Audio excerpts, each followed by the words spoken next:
Yo, what's going on guys? Arekkz here. Welcome back to another video for Wild Hearts. The game is releasing soon, so there's not long left to wait, but in this video I wanted to recap everything we currently know about the game to give you a more complete picture as to what you have to look forward to. Truth be told, there's still some stuff that we have yet to learn about the game, so it's looking like we have some surprises ahead, but from what has been shown and from what I've personally played, there's definitely lots to look forward to. So if you guys do enjoy this, then a like would be super appreciated. Let me know what you're thinking down below. Have you seen enough to get excited for the game? What are you most looking forward to trying out? Or do you still need to see and learn more? Anyway, let's begin.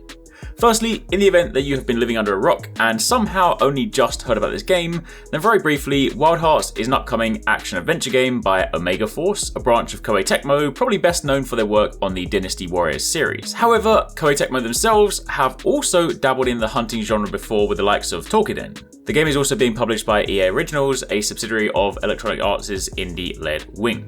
Wild Hearts is a hunting action game, very clearly inspired by the likes of Monster Hunter, promising to bring vast landscapes to explore, staggeringly large, dangerous beasts called Kemono to battle, and naturally a plethora of weapons and armor to craft and use. The unique feature this time, however, is the building mechanic that will see hunters craft unique tools in battle called Karakuri, and these can range from small blocks to climb on to much bigger devices to trap, smack, or blow up monsters. So in essence, if you like Monster Hunter, then chances are Wild Hearts is going to have something for you. Next up, let's quickly get the details covered off, the release date and the platforms. For those of you that haven't been following, Wild Hearts is releasing on PC via both Origin and Steam, as well as Xbox Series X and S and PlayStation 5. Not only that, but the game also promises full cross-play between platforms, so no matter where you are, you'll still be able to play with your friends. And the game is slated to release on February 16th, which is not that far away. Now, moving on from there, let's set the scene a little bit. What is the story of Wild Hearts? The game is set in the land of Azuma, a fictional world heavily inspired by feudal Japan. Prior to the start of Wild Hearts, Azuma suddenly began to be overrun by massive beasts known as Kemono, creatures that are fused with certain elements and can now control aspects of the landscape. The player assumes the role of a deadly hunter with the unique ability to wield ancient Karakuri technology, who has seemingly come to combat the threat posed by the Kemono. The world of Azuma is split into 4 regions, each of which is based on a different season, so expect plenty of diversity in the temperature of each region, as well as diversity in the biomes themselves. Now, moving on from there, in Wild Hearts, as mentioned, you'll be battling creatures known as Kemono. These beasts come in all shapes and sizes, and also feature unique environmental and elemental interactions.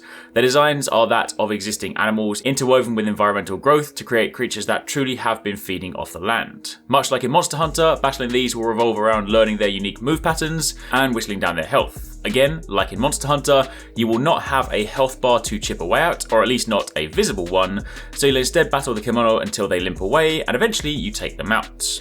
Parts can be broken, tails cut, and you can even climb on the side of them to interact with these bright nodes, which will factor back into your Karakuri crafting abilities. Upon successfully defeating a creature, Wild Hearts has a cool takedown mechanic where one member of your team will finish the hunt in style. Then moving on from there to talk about the weapons. At the time of making this video, we still have not seen all the weapons the game has to offer, but from what we have seen and played so far, we know there will be at least 7 different weapon types. The Karakuri Katana is a long blade with fast attacks, capable of switching into a sort of chain whip, which can be used to dish out even greater damage. You then have the Umbrella weapon, a unique weapon to this game, a bladed parasol that allows hunters to dive towards the enemy, float into the air, counter incoming attacks, and much more. You also have a bow that can rain down arrows from above, fire high damage projectiles, and allow hunters to battle from a safer distance. Then outside of that, we have seen a few other weapons briefly in trailers. There is a greatsword, a maul or a hammer type weapon, a large cannon that can be carried, and a transforming weapon type that seems to go from staff to shuriken to dual blades and potentially more. And of course, within each of those weapon types, there will be many weapons to craft based on the monsters that you fight. And that too extends to the armor. There are plenty of armor sets to craft, and these can lean either towards the more traditional humanoid armor designs, or much more heavily Kemono inspired. However, outside of the weapons, the other key mechanic and the unique feature of Wild Hearts is the Karakuri. In combat, you have the ability to construct these little tools or blocks, and depending on how they are constructed will result in different devices. In its most basic form, you can construct crates to jump off, which will allow you to perform aerial attacks. You can construct flaming torches to set your weapons ablaze, or small towers to block incoming attacks. But later, these can be so much more. Through combinations of blocks, you can create large bulwarks to block charges, hammers to smack monsters, traps, bombs, the list goes on. These are all crafted incredibly quickly and seamlessly and will weave naturally into your combat, so good use of this mechanic should be seen as an additional path or arm for your weapons, not something separate. However, outside of combat, you also have access to Dragon Karakuri, larger, more permanent structures that you can place around the world to aid you in exploration. Zip lines to get around, campfires and tents to rest at, forges to craft armor and gear, bikes to ride on, wind jets to launch up into the sky, honestly, the list goes on.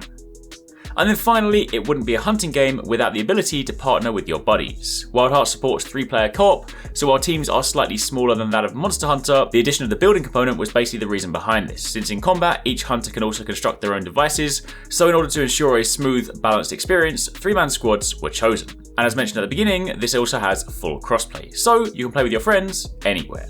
But that, my friends, is, for now, everything we know about Wild Hearts. Not too long to wait, and still much more to learn, but if you like your hunting games, then this might be one to watch. For the time being, that's pretty much it. If you guys have missed some of our recent videos, you can check out one of these ones, and otherwise, keep it locked for plenty more.